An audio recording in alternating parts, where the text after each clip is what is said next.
ஒரு தமிழர் சமுதாயம் எப்படி உருவாச்சு அப்படின்ற துவக்கத்துல இருந்து இப்போ வரைக்கும் அது எப்படி டிராவல் ஆயிட்டு இருக்கு அப்படின்ற மொத்த கான்டெம்பரரி ஹிஸ்டரியும் சொல்லக்கூடிய இந்த தலைப்பு தான் தமிழ் சமுதாய வரலாறு. ஒரு 2500 ஆண்டுகளுக்கு முன்னாடியில இருந்து நம்மளுடைய தமிழர் சமுதாயம் எந்த மாதிரியான பரிணாம வளர்ச்சிகளை அடைஞ்சிருக்கு, எப்படியெல்லாம் நம்மளுடைய பண்பாடு இருந்திருக்கு. ஏன்னா ஒரு மொழிங்கிறது திரிபு நடந்துகிட்டே இருக்கும், சரிங்களா? ஒரு இலக்கியம், ஒரு பண்பாடுன்றது, ஒரு சிவிலைசேஷன்றது ஒரு திரிபு நடந்துகிட்டே இருக்கும்.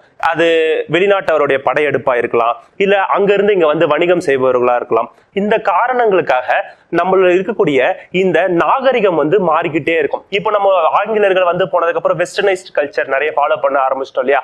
இந்த மேற்கத்திய கலாச்சாரங்கள் அதிகமா வர ஆரம்பிச்சிருச்சு இல்லையா? இந்த மாதிரி இந்த சில 100 ஆண்டுகள்லயே இந்த மாதிரி ஒரு திரிபு இருக்கும்பொழுது கிட்டத்தட்ட 2000 ஆண்டுகளுக்கு முன்னாடியிலிருந்து இருக்கக்கூடிய நம்மளுடைய தமிழர் மரபு எப்படியெல்லாம் கடந்து வந்திருக்கு, என்னென்ன பாதைகள் எல்லாம் கடந்து வந்திருக்கு அப்படின்றது தான் இந்த தமிழ் சமுதாய வரலாறு. இந்த சங்க இலக்கியன்றது எங்க இருந்து வார்த்தை வந்துச்சு?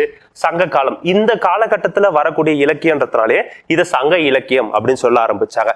இதுக்கு அதிகமா கான்ட்ரிபியூஷன் கொடுத்தது யாரு, இதுக்கு அதிகமா இதை வளர்த்தது யாரு அப்படின்னு பாத்தீங்கன்னா பாண்டிய நாடு தான். ஸோ பாண்டிய அரசர்கள் தான் சங்கம் வைத்து தமிழை வளர்த்தாங்க அப்படின்ற ஒரு கான்செப்ட் எப்பயுமே நம்ம சொல்லிக்கிட்டே இருப்போம் இல்லையா? ஸோ அது உண்மைதான். ஏன்னா மதுரையில் இருக்கக்கூடிய பாண்டிய அரசர்கள் தான் இருக்கக்கூடிய தமிழ் புலவர்கள் எல்லாரையும் ஒன்றிணைத்து சங்கம் வளர்க்க ஆரம்பிச்சாங்க, சரிங்களா?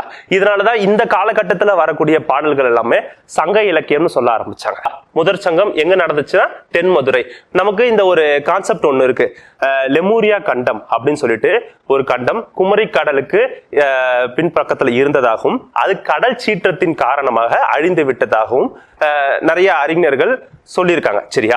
சோ அந்த இடத்துல இருக்கக்கூடிய தென்மதுரை, இந்த தென்மதுரைன்றது இப்ப இருக்கக்கூடிய மதுரை கிடையாது, குழப்பிக்காதீங்க, ஓகேவா? இந்த தென்மதுரைன்றது அப்போ கடல் சீற்றத்தால அழிந்து போன மதுரையில இருக்கக்கூடிய ஒரு இடம். தென்மதுரை எந்த ஆற்றங்கரை? ஏன்னா அதிக சிவிலைசேஷன் நாகரிகங்கள் பாத்தீங்கன்னா ஆற்றங்கரை சார்ந்தே இருக்கும், சரிங்களா?